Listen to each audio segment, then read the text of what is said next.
Respira hondo, porque lo que estás a punto de oír te dejará con los pelos de punta. Una noche, Tomás Gallardo regresaba solo a casa. La luna llena iluminaba el sendero del bosque de Tizatlán con una belleza engañosa, mágica y maldita. Las sombras de los árboles se alargaban como brazos, deformes que parecían querer atraparlo. A pesar de haber recorrido ese camino toda su vida, aquella noche había algo distinto, algo que se le colaba entre los huesos y le hacía latir el corazón como un tambor de guerra. Miedo. De pronto, sin oír cascos ni movimiento alguno, otro jinete apareció a su lado.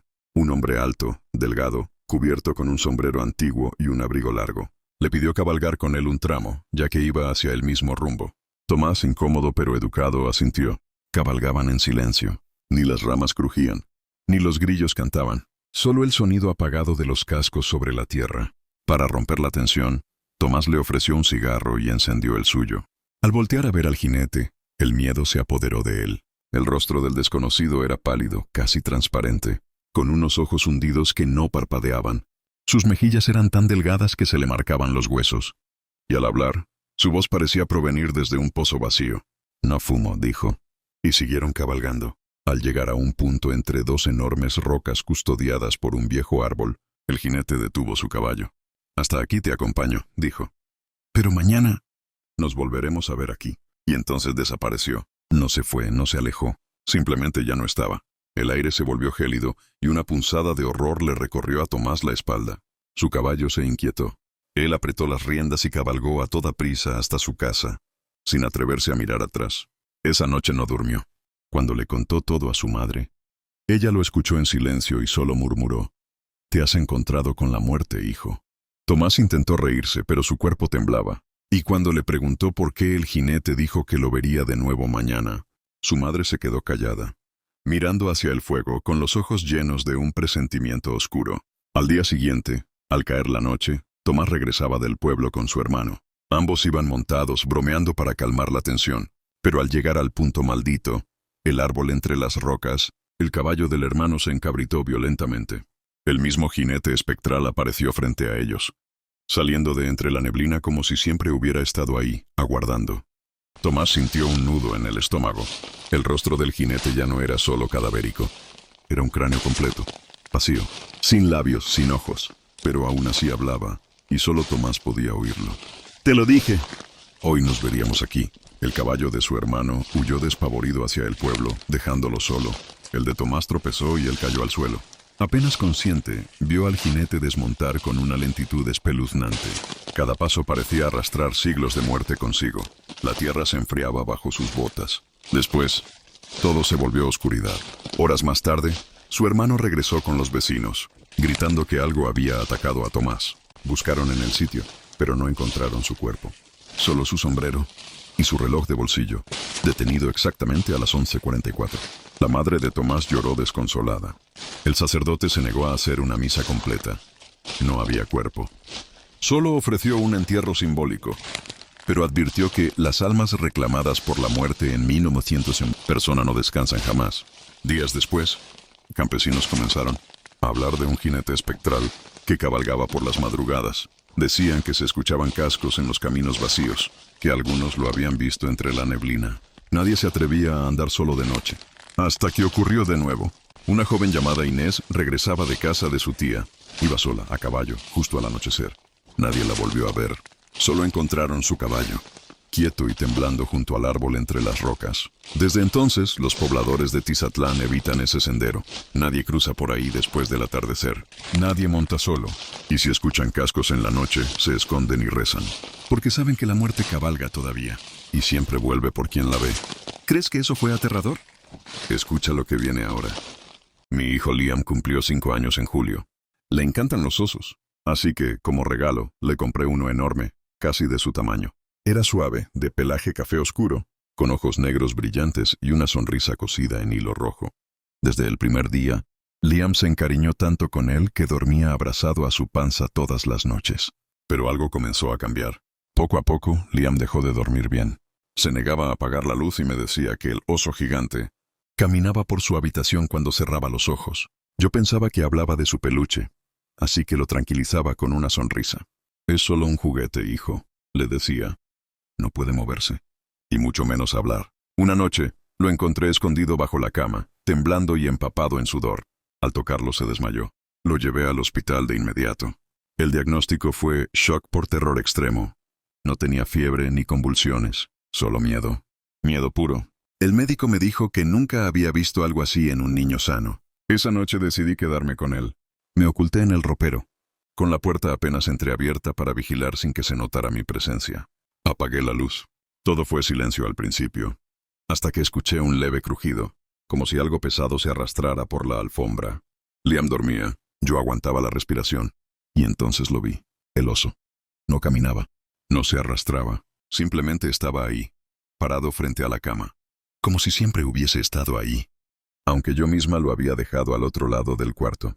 Mi corazón martillaba dentro del pecho. Me forcé a no moverme, a no hacer ruido. El oso giró lentamente la cabeza, hacia el ropero, hacia mí, y entonces lo escuché, una voz rasposa, grave, podrida, como si hablara desde dentro de una tumba húmeda. Tú también lo abrazaste, Elena.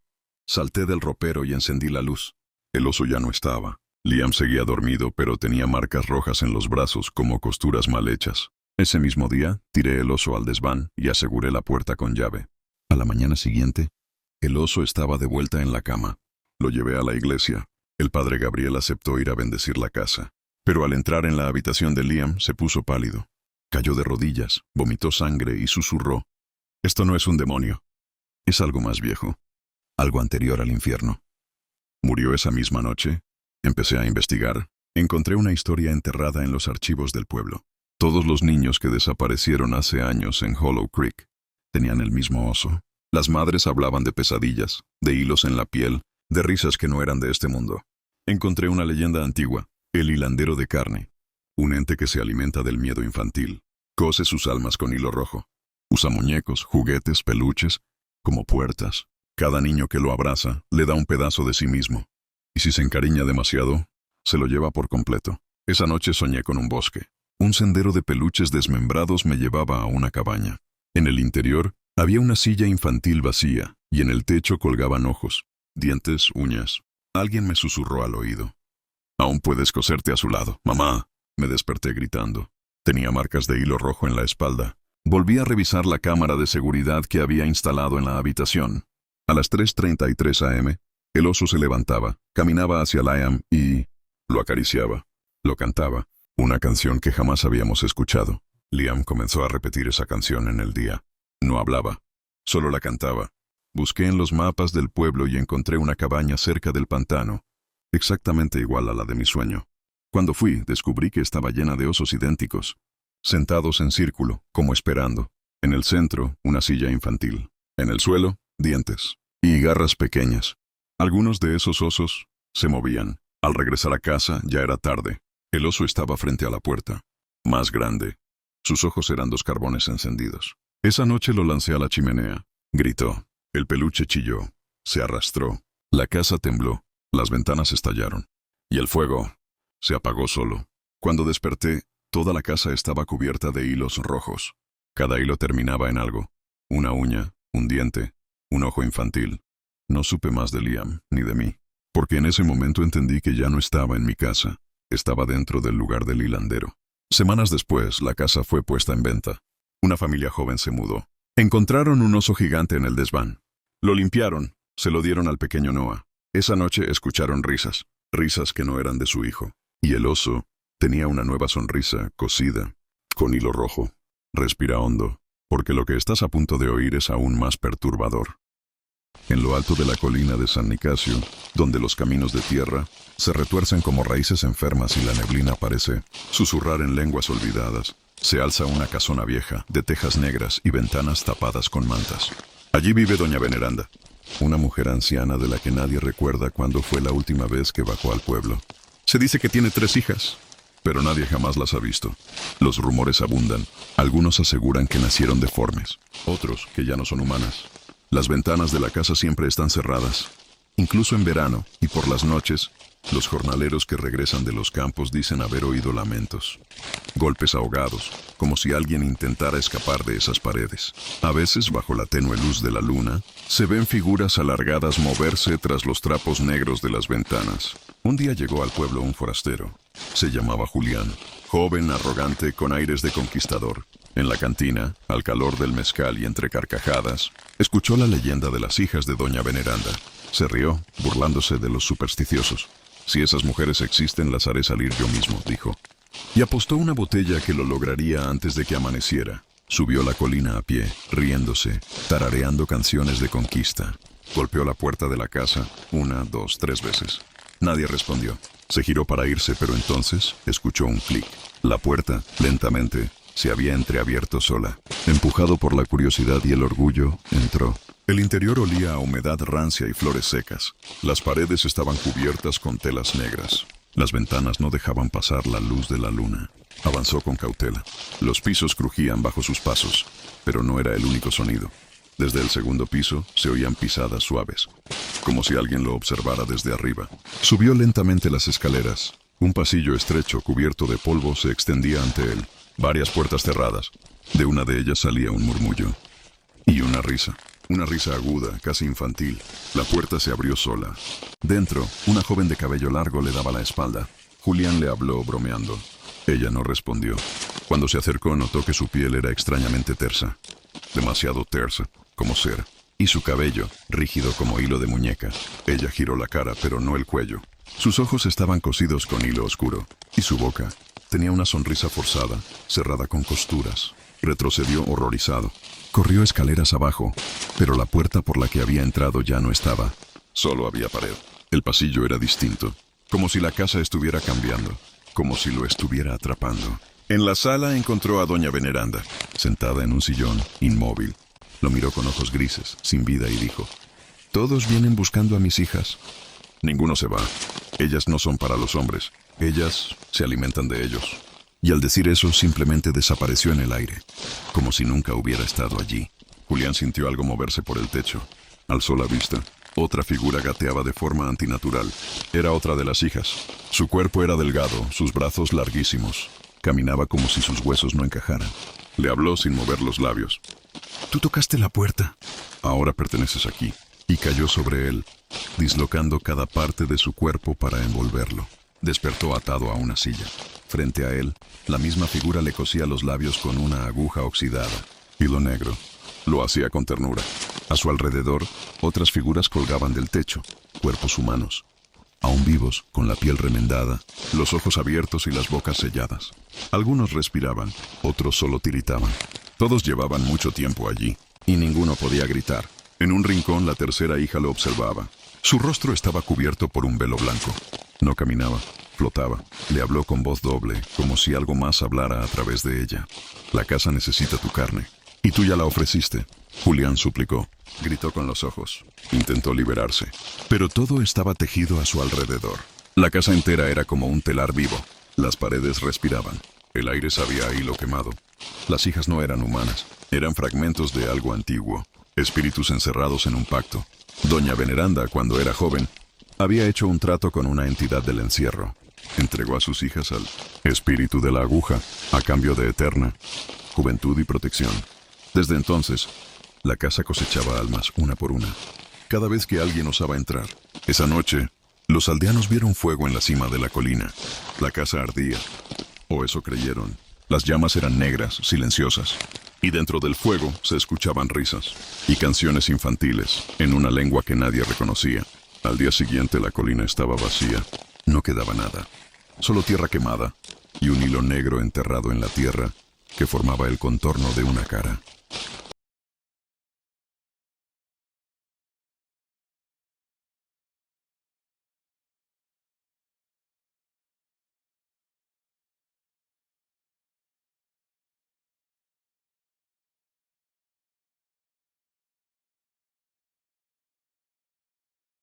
Meses después, en un pueblo lejano, una mujer anciana alquiló una casa vieja. Trajo consigo a sus 3 hijas. Nadie las vio directamente, pero algunos vecinos comenzaron a notar algo raro. Las ventanas cubiertas, las voces en la noche, el sonido de una aguja cosiendo, sin descanso. Y en cada nuevo pueblo que visitan, las risas se repiten. Risas que suenan cosidas. Prepárate porque la siguiente historia podría quitarte el sueño. En la comunidad de Santa Lucía de los Robles, escondida entre los cerros de Chiapas, Las noches eran tan densas que parecía que el tiempo se disolvía en la niebla. La bruma bajaba desde los pinos como una criatura viva, colándose entre los techos de lámina y los adoquines húmedos. A cada paso, uno podía jurar que escuchaba algo. Voces lejanas, susurros antiguos, promesas rotas. Mariela Ruiz vivía sola. Tenía 42 años, pero su mirada arrastraba décadas de espera. Vivía en una casa pequeña de adobe, con una verja oxidada y rosales secos que se negaban a florecer. Cada tarde, con lluvia o sin ella, se sentaba en el umbral con un cuaderno viejo entre las piernas. Lo abría como quien abre una tumba. Allí guardaba cartas sin enviar, dibujos incompletos y un retrato a lápiz. El rostro de Simón, su gran amor, el hombre que un día prometió volver por ella. Simón nunca regresó. Se lo tragó la tierra, literalmente. Había partido en un camión rumbo a un trabajo temporal en la sierra. Una tormenta brutal azotó los caminos. El vehículo cayó por una ladera fangosa y se perdió entre los abismos. Nunca recuperaron los cuerpos. Para el pueblo fue otra tragedia más. Para Mariela fue un vacío sin fondo. No hubo entierro, ni despedida, solo silencio. Pero ella no aceptó la muerte. No la suya, ni la de él. Una tarde, mientras deambulaba por el mercado de Comitán buscando hilos para sus bordados, notó un puesto cubierto con una lona negra, apartado del bullicio. Lo atendía una anciana ciega, con la piel tensa como papel viejo y una uña larga como un alfiler oxidado. No hablaba. Solo la miró y, sin pedir nada, señaló una caja de madera cubierta de tierra seca. Mariela la abrió. Dentro había una figura pequeña, hecha de huesos de zorrillo amarrados con hilo rojo y un pedazo de cuero reseco con símbolos grabados. Al tocarlo, un escalofrío le recorrió la espalda. Algo en su interior supo que había encontrado una puerta. La compró sin decir una palabra. Esa noche encendió una vela, colocó la figura sobre su cama y se sentó frente al retrato de Simón. En voz baja, como si rezara, susurró: «Si estás allá afuera, vuelve. No importa cómo. No importa en qué te hayas convertido. Solo vuelve». La vela parpadeó violentamente. En la oscuridad, escuchó pasos lentos en el corredor. Cuando se levantó, no encontró a nadie. Pero al volver al cuarto, algo había cambiado. El retrato de Simón ahora tenía los ojos abiertos. Los días siguientes, Santa Lucía se volvió extraño. El perro del panadero no dejaba de aullar mirando hacia la casa de Mariela. Una niña dijo haber visto a un señor hecho de tierra parado en su ventana. Las luces parpadeaban, y una niebla espesa empezó a bajar más temprano, cubriendo las calles aún antes del anochecer. La radio vieja de Mariela se encendía sola por las madrugadas y repetía una palabra, en bucle: «Espérame». Una noche, Mariela soñó con Simón. Lo veía atrapado entre raíces, bajo la tierra, su cuerpo cubierto de lodo, con las uñas rotas de tanto escarbar. Le pedía ayuda. Le rogaba que lo sacara. Cuando despertó, el piso de su casa tenía grietas. De ellas salía un vapor frío, húmedo, como aliento de tumba. Y por debajo, algo se movía. Encontró una carta entre sus cosas, escrita con la letra de Simón. Era imposible. Nunca la había recibido. Al abrirla, el papel se prendió fuego por sí solo. Solo alcanzó a leer una frase antes de que se redujera. «A cenizas abriste el camino. Ahora no lo puedes cerrar». Esa noche la figura volvió, o lo que quedaba de Simón. Su cuerpo estaba cubierto de raíces, la piel seca como cuero viejo. Tenía el rostro familiar, pero sus ojos estaban llenos de insectos. No habló al principio, solo se sentó frente a ella. Mariela no gritó, solo lloró, y lo abrazó. «Nunca te olvidé», dijo, y él respondió con una voz doble, como si hablara otro desde dentro. «Yo tampoco, pero ya no soy solo yo». La niebla comenzó a moverse por el pueblo como un animal. Los perros desaparecieron, luego el panadero, después la mujer del estanquillo. Todos habían ido a casa de Mariela en los días anteriores. Una mancha negra comenzó a crecer en el empedrado, justo frente a su puerta. Los árboles se inclinaban hacia la casa, las ventanas vibraban con cánticos lejanos. Cada noche, Mariela escribía una carta nueva. Cada noche la quemaba. Decía que alguien le dictaba las palabras. No sabía quién, pero sentía que era Simón, o lo que quedaba de él. El padre del pueblo se negó a hablar del tema. Se encerró en la iglesia y no volvió a salir. La gente comenzó a mudarse. El miedo crecía. Y la niebla nunca se disipaba. Un día, después de una tormenta, el barranco se desgajó. Apareció el camión, oxidado, cubierto de raíces. Dentro, los huesos seguían allí. Pero no estaban solos. Había figuras de barro, símbolos en la pared y una fotografía, la de Mariela, colocada como en un altar. Esa misma noche, Simón volvió por última vez. Puedes venir conmigo, le dijo. ¿Y qué debo dar a cambio? Preguntó ella. Lo que más amas. Mariela lo miró. Abrió los brazos. Entonces tómame. Pero Simón negó con la cabeza. No es a ti a quien quiero. A la mañana siguiente, una niña del pueblo había desaparecido. Nadie supo decir si fue raptada o si simplemente se fue caminando hacia la niebla. Hoy, la casa de Mariela está vacía. Solo queda su cuaderno, abierto en la última página. Un dibujo reciente, hecho a lápiz. Todo el pueblo cubierto de raíces negras. Las cartas se han multiplicado. Nadie sabe de dónde vienen, pero siguen apareciendo en los umbrales de las casas.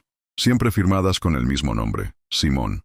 Y si caminas por Santa Lucía al anochecer, puedes escuchar una voz entre la neblina, suave, lejana, reptando por tu oído como un recuerdo que no es tuyo. Espérame.